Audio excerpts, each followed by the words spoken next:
Welcome to Film Forum Presents, a podcast featuring special live events recorded at our theater located at 209 West Houston Street in downtown Manhattan. In this episode, Film Forum presents a conversation with Jan Komasa, director of the recent Film Forum release Corpus Christi, recorded especially for the podcast. But first, this week's installment of our My Film Forum segment. With the theater temporarily closed due to COVID-19, we are asking our audience to share their favorite memory of Film Forum, a selection of which we will include on the podcast each week. This week's contribution comes from Jerry Less. Hi, my name is Jerry Less, and one of my favorite Film Forum moments was when you had the former Dolores Hart, who's now Mother Dolores, come and speak after the documentary about her life. I was inspired to get her book and have her autograph it for a friend of mine, but what I especially loved about her talk was she said what it was like to be in Wild as the Wind with Anna Magnani, who's one of my all-time favorite actresses, and hope you bring some more of her movies to Film Forum. And she said it was like you weren't acting with her. The words came off the page and you were just doing it, and she still didn't understand how she did it. She thought she was such a genius. So it was amazing to hear her say that and to meet her afterwards, too. That's only one of many lovely memories I have of Film Forum, so hope we'll have some more in the future. Thank you very much. If you would like your favorite Film Forum memory to be considered for My Film Forum, we'd love to hear from you. What movie, series, event, or other happening made you love our cinema or value the communal movie-going experience? You can either record a voice note and email it to ffpresentspodcast@gmail.com or call 760-933-7082 and leave a voicemail. Again, that's ffpresentspodcast@gmail.com or call 760-933-7082. Please keep submissions to 1 minute or less. If you would like to be attributed, please say and spell your name slowly and tell us where you are calling from. And now, our premieres programmer, Mike Maggiore, talks to Jan Komasa, director of the acclaimed Polish drama Corpus Christi. Corpus Christi opened earlier this year at Film Forum and is currently available to rent in our virtual cinema, which you can find on our homepage at filmforum.org. The film, which stars the astonishing young actor Bartosz Bielenia as a recently released juvenile prisoner who poses as a priest in a rural Polish town, was nominated for the 2020 Academy Award for Best International Film. Please enjoy their conversation. So Jan Komasa, director of Corpus Christi, welcome to Film Forum Presents. Hi, I'm so happy to be here, as I can say. Yes. Yeah. Well, I'm happy to have you with us. I wish, we opened the film on February 19th. And since closing our theater on March 15th, because of COVID, we have worked with distributors to make our recent releases available through a virtual cinema platform, which is accessed through our website. So we're still showing your movie, just we're showing it through our website, and our members and followers have been very happy to have the chance to see the films that we're still playing at the theater when we closed. Okay. Well, this is great. I mean, what can you do? At least, thanks to the internet. If not internet, the film would be more or less dead for a while, and we have to wait for everything to reopen. But but thanks to internet, we are able to still connect with the audience, and it's great. Absolutely, yeah. And I have to ask you how you are and how your family and loved ones are in Poland right now. Well, it's thank you for asking. It's a grim time. We closed everything down here in Poland around 4 weeks ago. So cinemas, restaurants, 2 weeks ago, basically strolling or just going outside, any outdoor activity was also restricted. So we're sort of on not a permanent, but pretty much a lockdown we have. Mm-hmm. And what we're trying to do basically is to keep our sanity intact so we don't go insane or Right. crazy. We have to do everything not to spread this, so we don't go outside almost at all. Even I stopped doing shopping. I basically I have some people who deliver things in cardboards, and I just pay through the internet, and I just take it and get back with it to my house, and that's it. So I'm here with my wife and my child, and we're doing everything to sort of be prepared to get back to normal times. I made a list of films I need to watch during the quarantine, so or maybe self-isolation, that's the name. So Yeah. I'm combing through French New Wave films I haven't yet seen. Finally, I have a chance to see. I'm doing my best to make the best of it, of what's going on now. So we're reading, watching Krzysztof Kieślowski's documentaries with my son. I for the first time in my life I watched the whole Lord of the Rings trilogy. So now you have the time. Yeah. Yes. Yeah. Well, I'm glad to hear that you're all safe right now. And it sounds like, in terms of the closures in Poland, that they were not very far off of what New York was doing, but we were, of course, too late by the time we had mandatory closures. And so, but let's talk about Corpus Christi. And I just want to make a note that our discussion is going to include spoilers. So the best way for podcast listeners to experience this is to see the film first. And you can go to filmforum.org and you can rent Corpus Christi. Proceeds from these rentals help support Film Forum while we are closed. And Jan, I just want to congratulate you on the film. I mean, it's a truly impressive achievement. I saw it at the Toronto Film Festival last fall, and it was just very exciting to see a film addressing issues of faith, tradition, community, without any kind of cloying sentimentality, and really without a predictable, dramatic trajectory. And of course, it's all fueled by a very magnetic lead performance.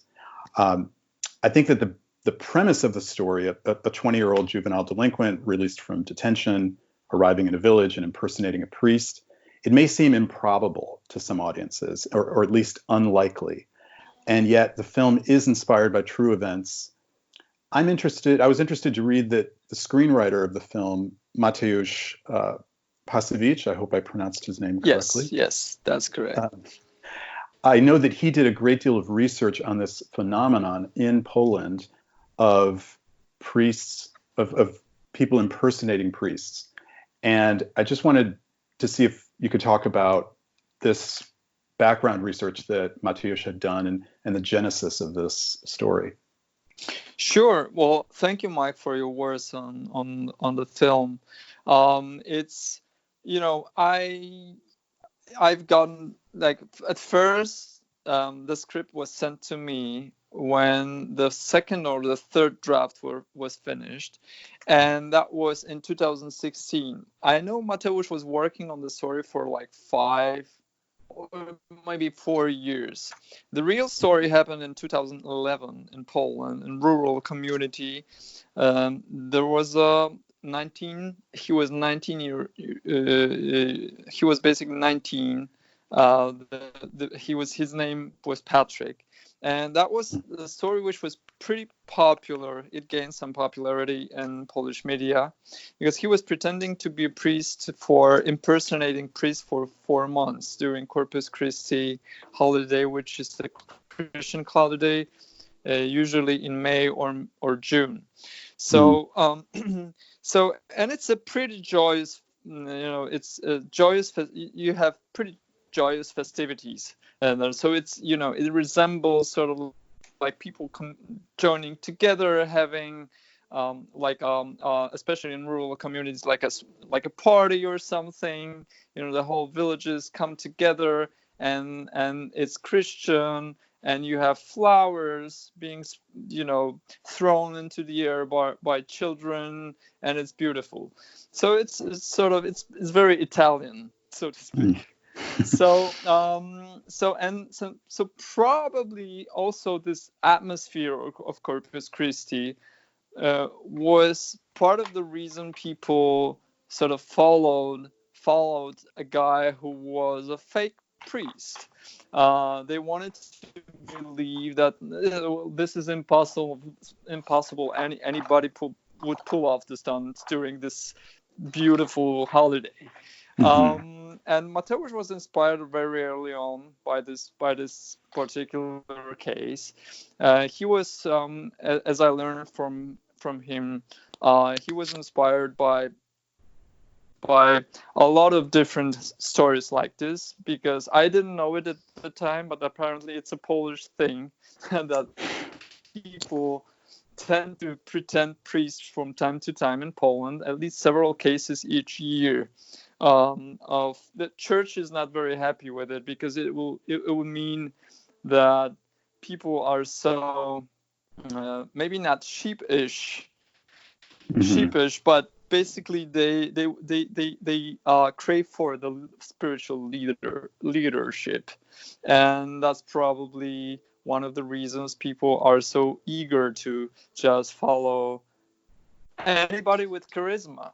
And so Mateusz was researching this 2011 story particularly, because that was pretty specific. It had the holiday. It had a certain deal between the fake priest and the real priest of the parish, who had some kind of a problem. In our film, it's an alcohol problem, an issue with addiction, and reality was some health problem. But anyway, people, what's funny, like people were convinced it's alcohol anyway. So Mateusz used this, and he in our film. So it's alcohol in our film, so it's more concrete. And he took a lot of elements from this story, but then he also added juvenile detention center, which was non-existent. In the original story, the main the Patrick, the guy who really pretended the priest, he had some clashes with law. I mean, he had some issues, but basically he had nothing to do with juvenile detention centers, as far as I know, and Mateusz knows. He just wanted to become a priest, and he couldn't be. He didn't want to go to the seminary.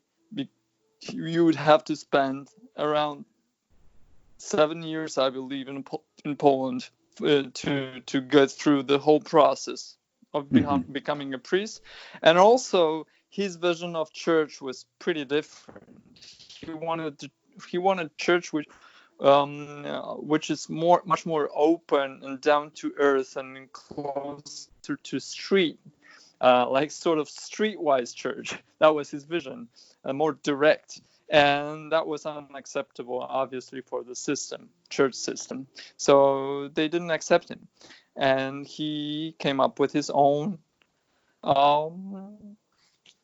idea, and he started to pretend the pretending thing. So Mateusz used this revolutionary bend in the story, and this is one of the traits our character contains, consciously or unconsciously, but he has it in terms of his approach, which basically shocks the older part of the village community, more traditional, conservative.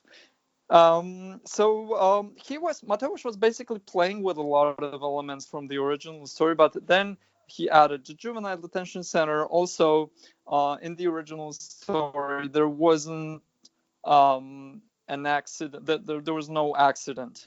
So in the village, so there were some big issues in the village, but they were different. So the fake priest in original story definitely helped the village to come together against different odds, but accident wasn't one of them. So Mateusz came up with the accident. He took other case. We had pretty gruesome and pretty well-known case of an accident here between two cities with people from high schoolers in a bus, and the bus, after the accident, the bus, started to. There were flames, and not everyone was rescued, and many children died in fire of the bus in the fire. It was like 15 years ago in Poland. So he mixed that into the original story, and they sent it to me. And what I loved about it was I didn't know it's real. That was first thing. When I read the script, I didn't know it's based on real events. So it's inspired by real events. So what I did was I really emphasized, I urged them, and I basically told them, guys, look, this is great, but it would be better if we emphasize the accident thing and the juvenile detention thing. I didn't know it was fictional. It was added. And they said, well, great, let's do it. And that's why we more and more drift away from the original story, which actually saved us, because after the film, the original character, the guy who from the article, Patrick, claimed his rights for the story, and we were saved because it was super easy for us to say, look, basically at the end of the day, there's almost nothing from the original story, and it's not about you. It's not, even the village, it's in the mountains. And your story was in totally another place in Poland. Everything is different. There was no Martha, the girl who has who feels some kind of attraction and vice versa towards the main character. So there were many elements which are added, changed, mutated, and here we are with Corpus Christi, which is original, but it was inspired definitely by real events. And it's really that his criminal past and the opening and the closing in the juvenile detention facility really provides so much of the tension, because you really feel like at any moment his past is going to catch up with him. Yes. Well, that was kind of Mateusz was debuting with the script. And the script had a lot of tension, but I felt as a director I have to come up with something which keeps us closer to the screen all the time, even if the tension is low key. So my job was to provide the tension and to keep an eye on the ticking clock. And in order to have this ticking clock, I decided to suggest to Mateusz that let's look for something which might be like a skeleton in a wardrobe or something. Like let's say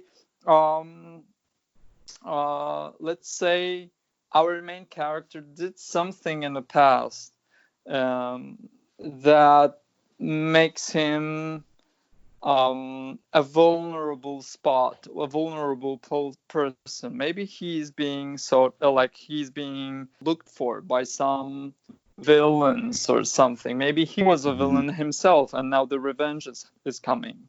So we came up with the killing thing.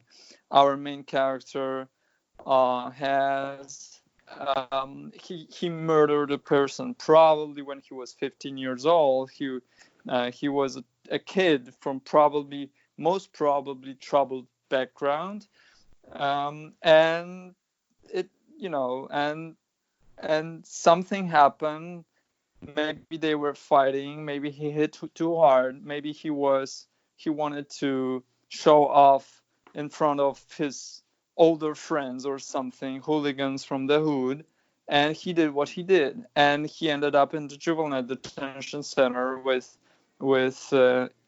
one account of murder, and he's gonna spend there a few years before he's released on parole between turning 21.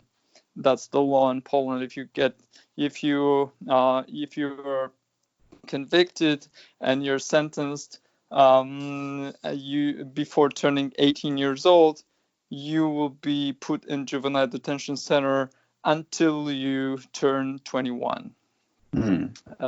So and when he's finally released, he has the guilt sort of creeping, like or having it always on the shoulder, but also he might have some kind of a I would say like environmental revenge creeping in as well.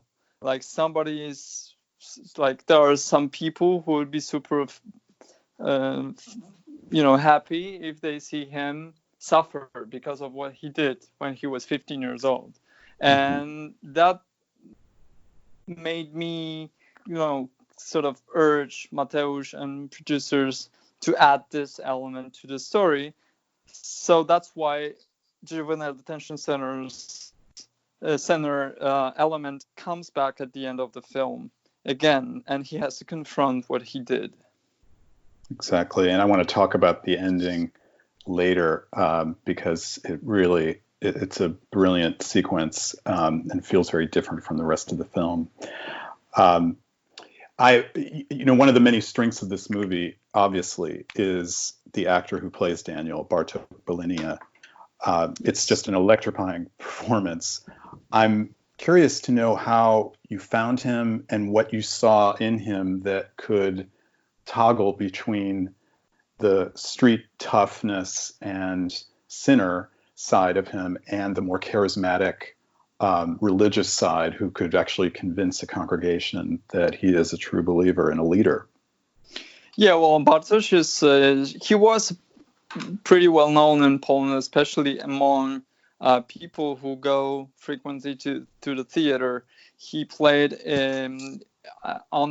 he was directed by the best theater directors in Poland. He took part for several years in one of the best plays here in Warsaw and Krakow, which are the biggest cities. And so he was pretty well known. He had some minor roles in other films. In one film, I think he played a bigger role, but unfortunately the film wasn't as popular. So basically there was the environmental sort of among filmmakers buzz about Mateusz, that this is the guy who definitely will break through. Nobody knows when, because he's so specific with his face. Like there's not many roles, leading roles for this type of character. And he showed up at my auditioning process was I'm trying to make my auditioning process always specific. I really want this auditioning process to fit the film itself. So here, my idea was to give actors two scenes, two goals during two tasks. One was to, in their own words, to improvise a sermon towards the camera, and come up with the song, church song, and sing it, and convince me. They have to think like they had to imagine I'm a non-believer, and they have to sort of do everything to at least convince me to anything, like in terms of the values, or maybe some, maybe convince me through their singing, some kind of connection. That was their goal, to establish a connection between me and them. And the other task was to express anger towards the camera as if they were streetwise, in their own words as well. And I asked them to imagine the camera is their friend, or an ex-friend who betrayed them, who turned them in at the police station. And they were using a lot of curse, they were trying to be violent, angry, etc. So two, like, white and black we had. So that was the auditioning process. And we had 300 young actors coming, and funny enough, it was half and half. 50% of them was great in pretending to be a priest, and the other 50 as streetwise characters. And that's like what's most striking is Bartosz, who came to the audition, and he wasn't good at neither of these things, and that was amazing. I thought you were going to say he was good at both of these things. Yeah, no, that's the thing. Like he, thanks to Bartosz, I understood neither a priest or a hoodlum. He is somebody else.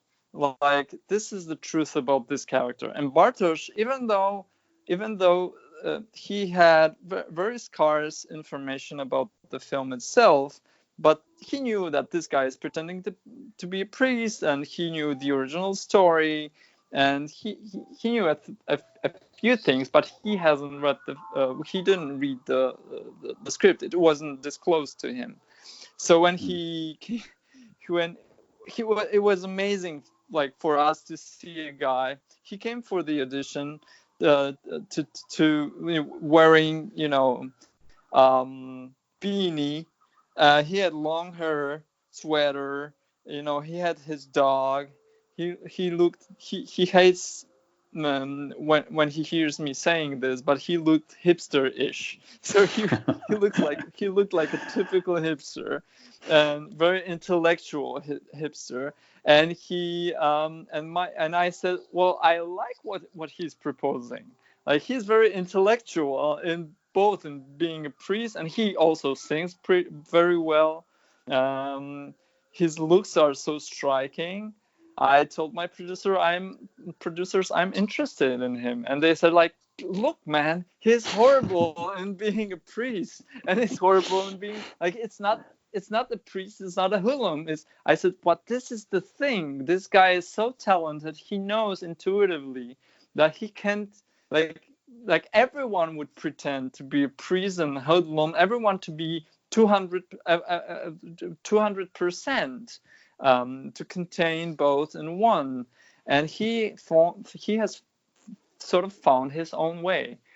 And so we asked him to come once again and once again. And actually, the guy who plays Pincher, Tomasz Ziętek, and this is his sidekick in the film, he is the big star in Poland, cinematic star. So he plays in films, and he was meant to play Daniel in the first place. So my producers were pretty, like, flabbergasted. They didn't know what am I doing? Like, they asked me, like, why are you trying to switch these two guys, swap them? Like, it was perfect. That guy was a perfect Daniel. And I said, no, I'm looking for something really out of space, like cosmic thing. I don't want this guy to be like real Daniel. I want something cosmic in him, something which is extraordinary. And I think it was probably around third or fourth audition that Bartosz finally convinced my producers, but it wasn't easy. It wasn't easy. Well, I mean, the actor who plays Pincher has a very striking screen presence, and so I can see why he could have played that role as well. But it seems to me you made the right call. Bartosz is just unforgettable in this part. Yeah, he is. The Daniel character, I mean, I think he seems to, after getting out of juvenile detention, it seems that he is using this opportunity to con the village into thinking he's a priest as a way in which to reinvent himself. And as you mentioned, the community has recently experienced a devastating loss of 7 locals who were killed in a car accident, and the families of 6 of them are squaring off against and blaming the 7th for it. Daniel seems to engage with this group of mourners and teaches them new ways in which to grieve. It seems to me that at this point, this is when his unconventional methods seem to win favor in the community. Oh yes, definitely. Well, this is part of his expertise, as I can put it. When he was a patient in juvenile detention center, and I have some experience with these facilities as well, because I made a documentary about people struggling with addiction, teenagers, and they had different backgrounds and different stories. Some of them were criminal. It was for 12 years. I'm working with one of the foundations in Poland, and it usually is like people tend to forget about. People think that, especially with young people tend to think that the victim or the victim's family is the only one which suffers through trauma, but the perpetrator shares the trauma as well. Maybe it's being rejected, or that this process of rejection is super strong. It may be stronger in perpetrators, but apparently it's not the case. They can't get out of it and they have to live somehow after committing a crime, or sometimes horrible crime. So with Daniel knows a lot about trauma, but he was undergoing therapies, and he was in juvenile detention center, and for a lot of years. And basically that's probably the best thing he knows about life is this fake realm of it's a fake life, because when you're in the juvenile detention center, you don't know life. Basically, you're not out. You're in all the time. You have a certain program and schedule, and that was the history of the main character. Was for us a compass, and it gave me direction. Me and Bartosz gave us direction where to go with the character. So he knows a lot about therapy. So that's why he uses therapy. He knows to communicate with the villagers, and that's why he's probably so efficient in doing it. And he finds a shortcut, say even a key to their souls, and that's how he finds acceptance. He's being accepted by the community, and they were struggling to get this amount of attention or emotion from the previous priest. So he is more efficient.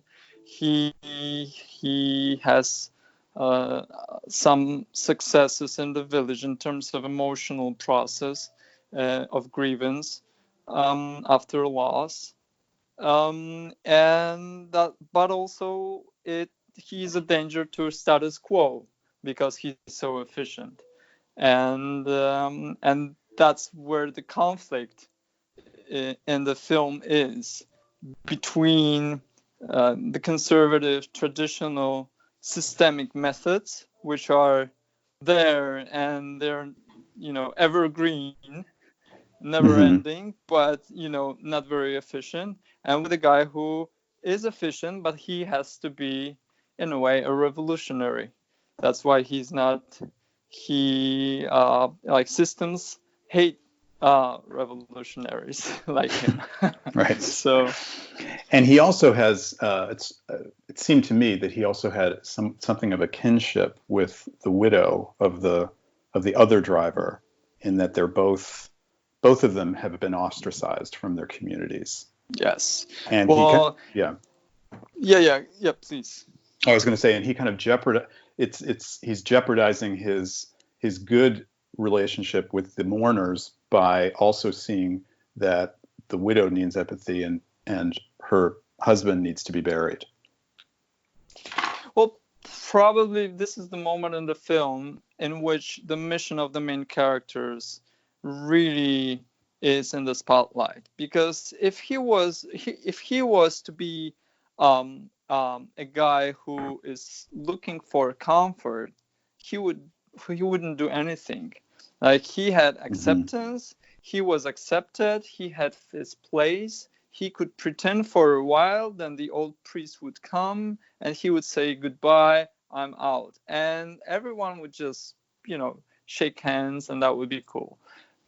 But he decides to go the harder way, which is to what's in his heart and in his soul is to pursue the truth. And the truth is, this community has a bad apple, a black sheep, and he knows a lot about being a black sheep, especially when you're rejected by the society.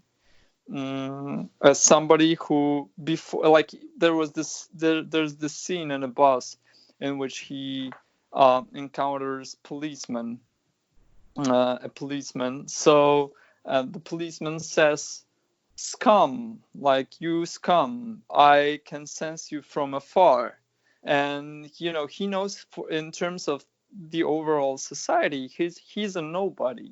He's like a zero. He has zero social capital, and he will probably keep it that way for the rest of his life. That's why he sort of, like, impersonating an identity and gaining and being empowered by it, even if it's the fake one, gives him a certain like sense of, like, even power to tap into other people's, like, other black sheep, right, and understand them. And he decides to go out as a true shepherd and go out against all odds and get the black sheep and just bring it to the community, even if the community hates it. So this is the I would say this is the moment in which the main character has his heroic act. Exactly, which he's not able to actually see the result. He's not able to see the fruits of that yes. labor, because he's sent back to juvenile detention, and the film ends. I mean, the movie all throughout, I think, often goes in surprising directions, but the very last sequence is really a stunner, and I'm curious to hear how you and your director of photography, his name is Peter Sobocinski, is that right? Yes. How you conceived of that sequence, because it feels very different from everything else that we've seen, and it's kind of a unforgettable sequence of events. And I was wondering if you could just talk through your thinking on that. Yeah, well, of course. Well, me and Peter, we decided pretty late that we wanted to make this film, according to the rule, less is more. that this film should be static. So we decided to hold camera in a total lock off. So it doesn't move. There's only probably like 4 or 5 pull-ups, but nothing more. And we decided to create this coda in the film, that the first and the last scene, which are basically 2 shots, first and the last shot, are handheld, shot on handheld camera. And the common feature in the 2 scenes is violence. They're both violent. And the last scene, we were working on it for 2 months, basically, with stunt team. We were preparing Bartosz and his opponent to for the fight. We were scheduling the fight, structuring it, constructing it. Then we were trying to make it as real as possible, so it doesn't look too professional, because our stunt men, they were basically all about, you have to punch this way and that way. And we said, no, well, guys, you know this, but these guys, they are from juvenile detention center. They do it in a dirty way. So let's find the dirty thing in it. So that's how we decided. That's why we decided to go in the direction in which, for example, our main character holds the knee of his opponent, and that's why his opponent is basically jumping on one of his legs to catch balance or something. So it doesn't look that well, but it's real. It's more real. And so we were looking for certain choreography between them and the camera. And it took us 2 months to come up with the whole scene. And by the end, we were rehearsing on location. And then also we decided to, well, there were different endings to the whole film. You said we can spoil it, so I will spoil it. Yes. There were different endings. One of the endings was obviously that he kills the other character. The other ending was that he is killed, but we don't see it, and the camera just drifts away. And I decided to go the difficult way, and to have an ending in which he starts to win over Bonus, the other character, but he's being dragged away by Pincher character. And Pincher says, "Not you, Daniel, not you." And he just basically throws him through the door, away through the door. So he doesn't kill Bonus. And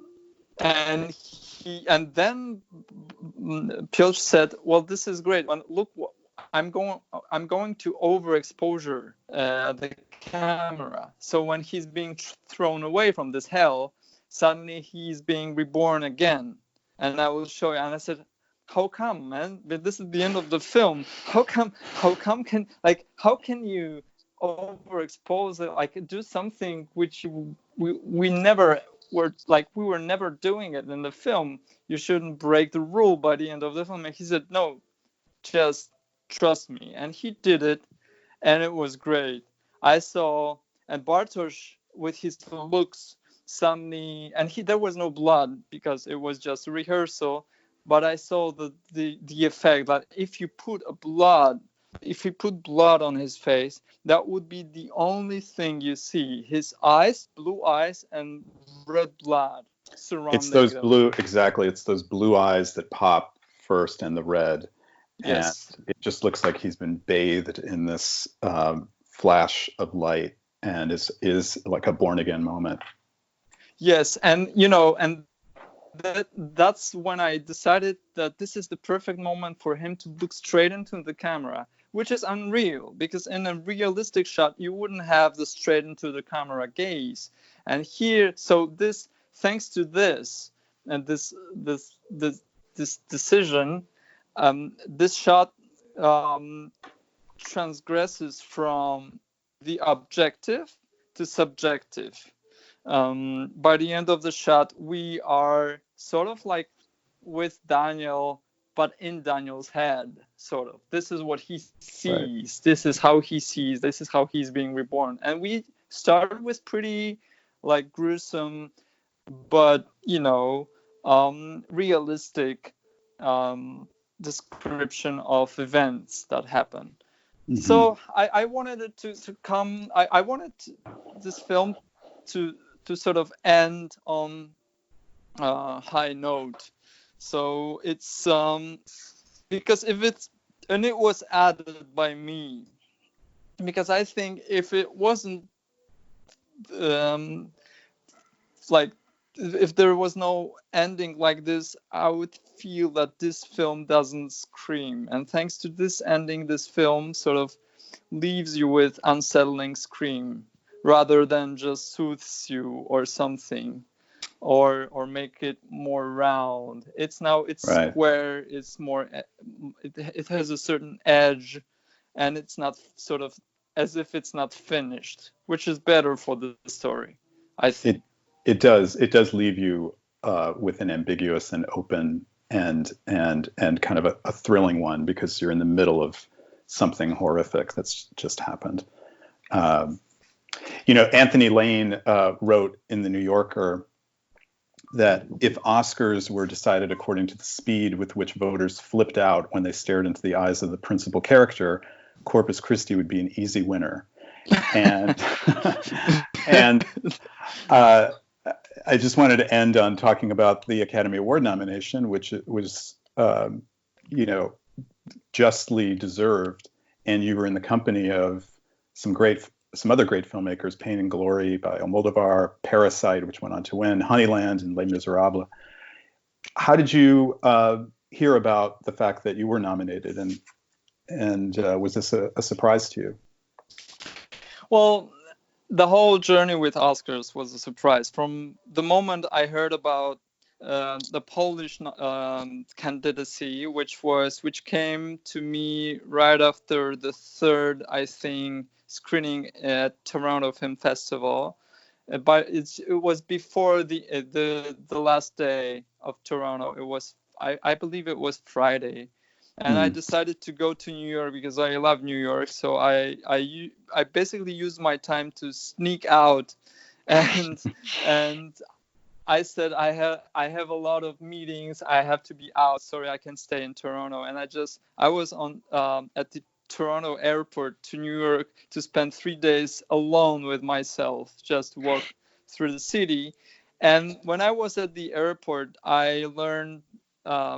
Through text messages, I learned that Polish committee decided to select it as their official submission. Corpus Christi as a submission, which was like, and my producer said, now you have to make statements to the public. I said, no, so sorry, I'm entering the plane now.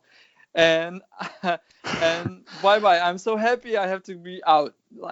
And I went to the plane. I was flying for like 2.5 hours, and I was thinking about it. This was amazing.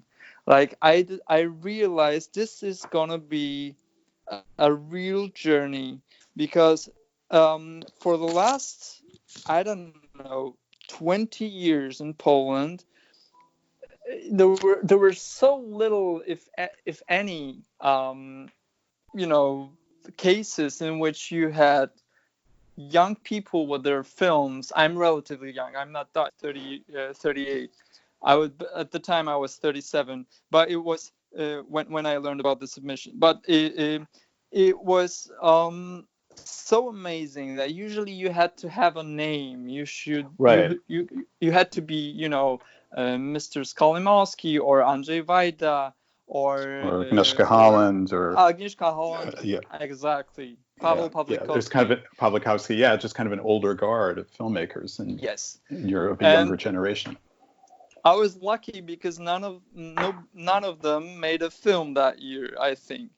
So basically, there was a window, and they decided to, put my film with my name into the window. And when I landed, I just turned off my phone, and for 3 days I was walking in New York thinking about what's going to happen.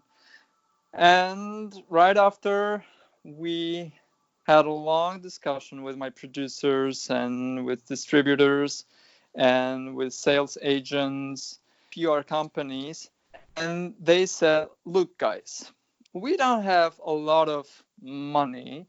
Definitely Polish Film Institute will help us. But here's the thing. This film is like an underdog. When it started when we kicked off with the film at Venice Film Festival, nobody gave a damn about it, and anybody who saw it loved it. And then we went to Toronto, and it was the same thing. Anywhere we go, like, people, when they hear about the film, about a guy who is pretending to be a priest, they're like, yeah, we already saw it. It's not, this is not super sexy. It's very low key. But when they sit through the film and they leave the theater, they like or really love the film. They admire it. So there's not so many critical voices, and this means we have something which is small but powerful.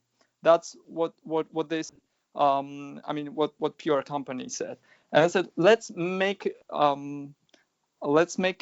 our main feature of the film. Like, nobody is expecting it to come, and we have to put our pressure to distribute it among people so they know about it. And it's going to be snowballing, and it's going to be bigger and bigger. So with each and every day since then, I moved to United States for 4 months, and I was talking, showing the film, having Q&As, spreading good word about it, and it just happened.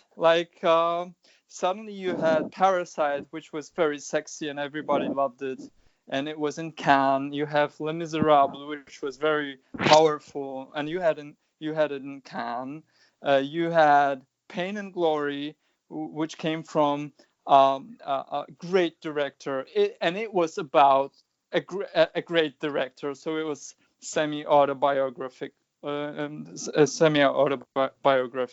And you had suddenly a small film nobody even cared about at the beginning, but when anybody saw it, they're like, well, yeah, it was low key. I haven't expected it, but I really liked it, and it's noble, and there's a certain novelty in it, and it seems sincere. So because it wasn't, so probably that was the power of Corpus Christi, that it was so low key. Trojan horse. And I think just the word of mouth on that film since Venice and Toronto was so strong, and word of mouth about Bartosz's performance and just the unique experience and the surprises in this film. So yes. I was very happy to see that it was nominated, and it deserves this kind of recognition. And even if it didn't get an Academy Award nomination, it deserves to be seen and shown. So I really want to thank you for spending some time with me and talking about your film. Thank you, Mike. Thank you. It's my pleasure, and it's great to talk about something bright during this grim time. Exactly. We'll still stay safe and healthy, and I hope to see your next film as soon as possible. Yeah, well, I'm hoping. Well, I was about to be in New York in 2 weeks with my new film, because it was selected to Tribeca main competition. But unfortunately, because of what's going on, we had to.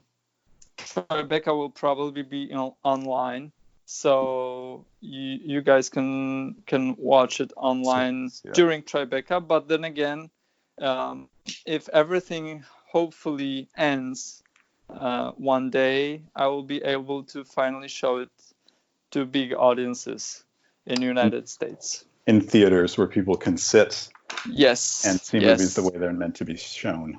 And talk directly to one another. Yes. Well, that day will masks. Come. Yes. Exactly. Okay, thanks. It was great to talk to you, Jan. Thanks so much. Thank you, Mike. Great to talk to you. Thank you. Okay. Good night. Bye-bye. Good night. Bye.